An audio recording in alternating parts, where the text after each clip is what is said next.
आपका स्वागत है हमारे चैनल पे। आप लोग जैसा कि जानते ही कि पार्ट वन मैंने बता दिया, बहुत ही अच्छा तरीका से बताया, आपको मज़ा आ जाएगा देख के। मराठा इतिहास का एक अध्याय, मराठा के इतिहास के बारे में अब आगे बढ़े। पेशवा जब शिवाजी की मृत्यु हो गई थी, उसके बाद उनके अयोग्य शासक आए।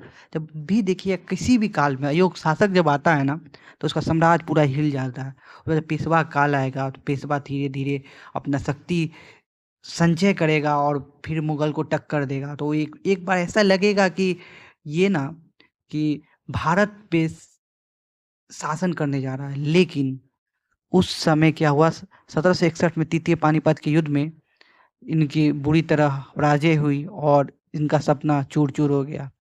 ठीक है, अब आगे बढ़ते हैं, देखते हैं क्या क्या आगे है। जैसा कि आपको पता है, शिवाजी की मृत्यु 1680 ईस्वी में हुई थी। शिवाजी के पुत्र थे राजा राम। दो पुत्र थे इसके, राजा राम और संभाजी के बीच उत्तराधिकारी का युद्ध हुआ। जहाँ भी देखिएगा ना, अब देखिए, औरंगजेब भी उत्तराधिकारी का युद्ध हुआ। उसके बाद औरंगजेब के बाद देखिए शासन पूरा तरह समाप्त हो गया मुगल का। नाम मात्र का मुगल लग गया। आपको जैसा देखेंगे आगे, उसका जो पढ़ाएंगे मुगल का, तब आप लोग मुगल का भी देखिएगा। तब यहाँ देखिए, जब भी उत्तराधिकारी का संघर्ष होगा ना, आप कर्नाटक युद्ध देख लीजिए। कर्नाटक युद्ध में क्या उत्तराधिकारी का संघर्ष हुआ, वो भी समाप्त हो गया। और आपका कहीं भी उत्तराधिकारी का युद्ध हुआ है तो उसकी क्या हुए, उस साम्राज्य समाज मतलब उस राज्य या साम्राज्य का विनाश होना तय है। तो यहाँ ये दोनों के बीच हुआ, राजा राम और संभाजी के बीच। रायगढ़ की गद्दी पर बैठा कौन, र, राजा राम रायगढ़ की गद्दी पे बैठे, ठीक है ना। लेकिन संभाजी ने कुछ समय के पश्चात संभाजी ने राजा राम को पद से हटा दिया, कि वो उतना योग नहीं थे, इसलिए बोला हटिए आप जी, हमको बैठने दीजिए। संभाजी उस पर बैठ गए। अब देखिए शिवाजी, फर्स्ट नंबर याद रखिए शिवाजी, सीरियल वाइज याद रखिएगा। शिवाजी, दूसरा नंबर कौन बैठे, राजा राम, और तीसरा नंबर कौन थे, संभाजी। ये एक सीक्वेंस याद रहना चाहिए। कुछ समय के पश्चात संभाजी बैठे सिंहासन पर, अयोग्य शासक था। औरंगजेब के पुत्र, ये ना संभाजी ने क्या किया, ये गलती कर दी है। औरंगजेब का जो पुत्र था अकबर, ये वो अकबर नहीं शुरुआत वाला, ये अकबर दूसरा है। तो उसको संरक्षण दिया। कवि कलश को प्रशासन का सर्वोच्च अधिकारी बनाया ही, ठीक है ना। अपना जो संबंधी को देखा बनाया, तो इससे क्या हुआ, इनकी मराठा की जो पूरा जो योग थे उनको दरकिनार करा गया, जिसके कारण क्या हुआ, इनका पतन का काल शुरू हो गया। देखिए अब यहाँ पे 1689, 1689, ठीक है ना, नवासी में औरंगजेब ने रायगढ़ पर हमला किया और संभाजी की हत्या कर दी। देखिए मैंने क्या बोला था, हत्या हो गई। साहू और यसूबाई को गिरफ्तार कर लिया गया। साहू और यसूबाई जो थी उनको गिरफ्तार कर लिया गया। संभाजी का भाई राजा राम रायगढ़ की गद्दी बैठा। फिर देखिए राजा राम फिर गद्दी पे बैठा। जब जैसे देखा कि अपना भाई, तो अब किसी को सत्ता संभालना पड़ेगा, तो इन्होंने संभाला। इनके शासनकाल में कुछ मराठा सरदार स्वतंत्र हो गए। बोले अब हम चले भाई, आप कमजोर। जब भी देखिएगा कोई कमजोर होता, आप देखिए जब मुगल जब कमजोर हुआ, तो आपको बंगाल मिला, मराठा मिला, जाट मिला, पंजाब मिला, जितना सब है ना राज्य का। पहले देखिए एक बार शक्ति का संचय होगा, एक बार केंद्रीय शक्ति बनेगी।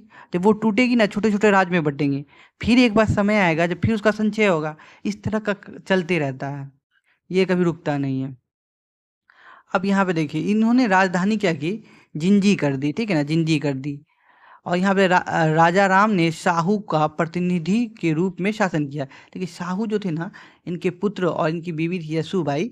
इसके इनका मतलब वो अच्छे आदमी थे, देखिए ना, देखिए शासन करे क्या, उनका प्रतिनिधि मान के अपना शासन करे। और नया पद प्रतिनिधि प्रशासनिक, ये जो पद ना इन्होंने खोजा, मतलब बनाया। 1700 ईस्वी में इनकी मृत्यु हो गई। इतना के बीच राजा राम ने स्वतंत्र संघर्ष जारी रहा और पुनः राजधानी कहाँ कर दी, पहले राजधानी था जिंजी, अब कहाँ हो गया राजधानी, सतारा। 1698 में, 1698 कहाँ हो गया, सतारा। जब इनकी मृत्यु हुई ना, तो इसका अल्प आयु उत्तराधिकारी अल्प आयु थे ना। शिवाजी वन तो आप समझ गए, सबसे पहले जो मराठा साम्राज्य की स्थापना की थी शिवाजी थे।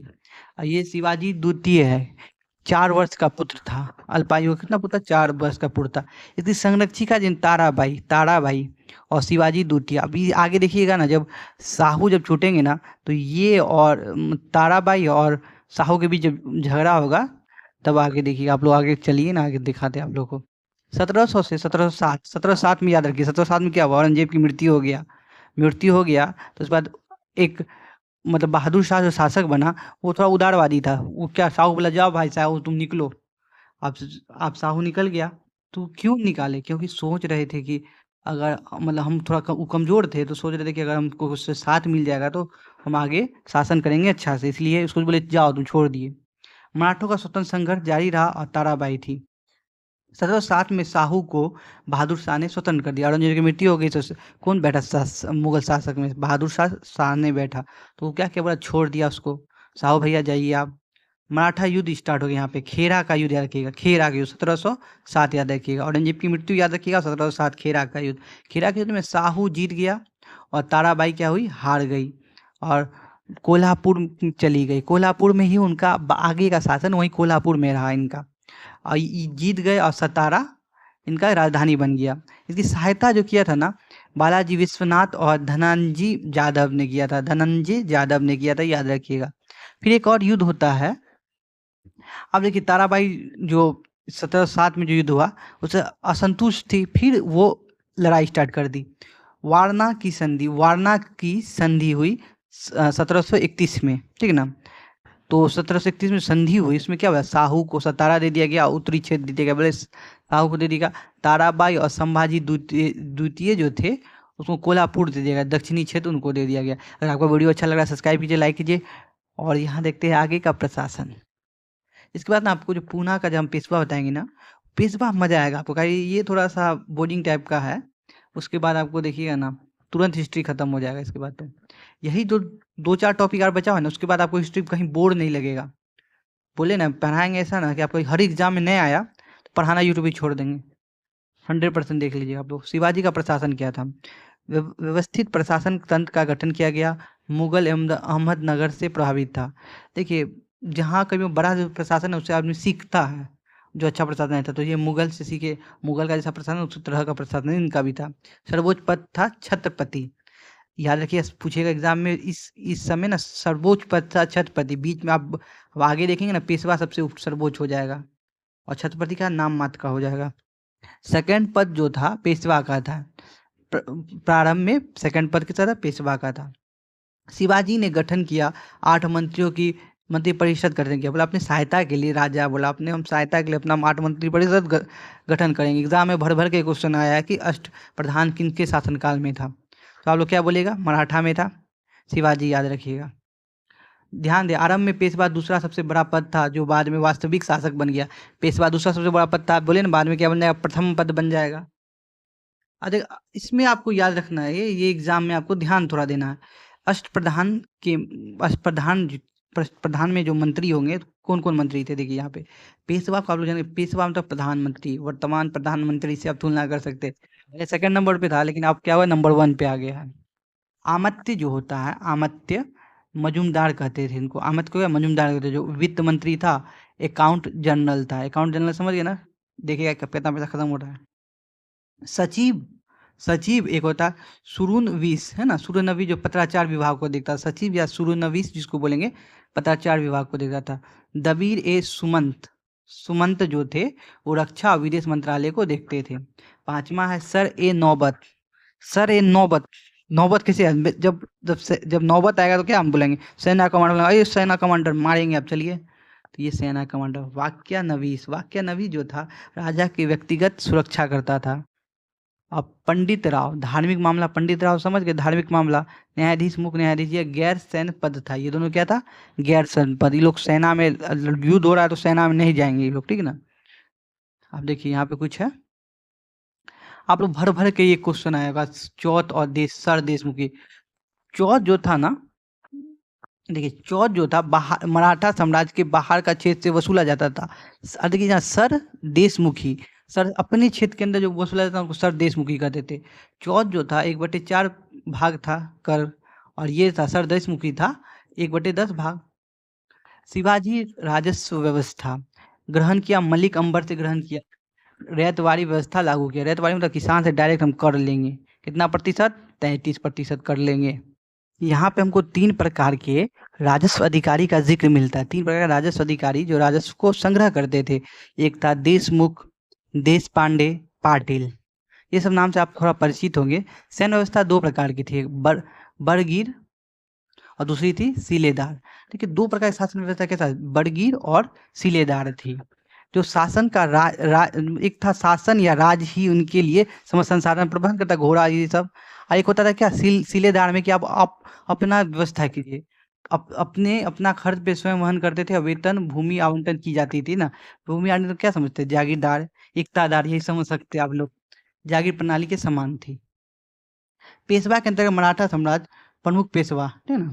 देखिए अब इसके बारे में, पेशवा के बारे में आगे से पूरा चैप्टर खत्म हो जाएगा, इसके बाद अगला चैप्टर जो आएगा ना, अगला टॉपिक खत्म कर देंगे पेशवा से। पेशवा था बालाजी विश्वनाथ। बालाजी विश्वनाथ 1713 से लेकर 1720 तक, 1713 से लेकर 1720 तक। ठीक है, पेशवा ना उसका खाली या बाजीराव, बाजीराव वन 1720 से 1740 तक। एक उसके बाद जाके देखिए यहाँ पे, इसको बुलाइए, पहला नाम बालाजी, और इसका नाम क्या, बाजीराव, 1740 से 61, इसी में, यही ना, इसी में हुआ था पानीपत का तृतीय युद्ध। एक है माधवराव 1761 से 1772, ये दोनों में से देखिए किस में होता है। नारायण राव 1772 से इतना होता है, माधव राय, इसको सीक्वेंस याद रखना, नहीं उसका भी सीक्वेंस याद कीजिएगा। पेशवाओं का स्वर्ण युग और पतन। अब पहला पेशवा जो है, पेशवा जो है ना, अब देखिए पेशवा, आप इसके बारे में अच्छे से पढ़ेंगे। बालाजी विश्वनाथ जो थे 1713 से 1720 के बीच थे, सबसे साली पेशवा थे, और पहले पेशवा थे। एग्जाम पूछेगा पहला पेशवा कौन था, बालाजी विश्वनाथ। इस समय शासक जो थे 1717 में, याद रखिए कौन थे, फर्रुख सियर ने एक फरमान दिया था, ठीक है ना। उस समय मुगल बादशाह थे, फर्रुख सियर थे। अपने प्रारंभिक जीवन में वे राजव्यवस्था अधिकारी थे। 1707 में खेड़ा के युद्ध में अत्यधिक भूमिका निभाई और शाहू की सहायता की। जो शाहू को सहायता की ना, तो इसको इसको अपना मंत्री बना दिया था, आप लोग जैसे पता ही होगा। 1708 में शाहू ने सेनाकर्ते के पद को नियुक्त किया, सेना कमांडर ना, तो साथ में शाहू ही ने बनाया था। और एक 1713 में, 1713 में शाहू ने पेशवा नियुक्त किया था, बताए थे आपको, पेशवा नियुक्त किया, सेनाकर्ता, सेना संगठित करता था। बालाजी विश्वनाथ ने सैयद बंधुओं के साथ एक दिल्ली समझौता किया, 1719 में किया था। इसे मराठा साम्राज्य का मैग्ना कार्टा कहा जाता है। अब वीडियो कैसा लगा, आगे मिलेंगे एक अलग पार्ट में।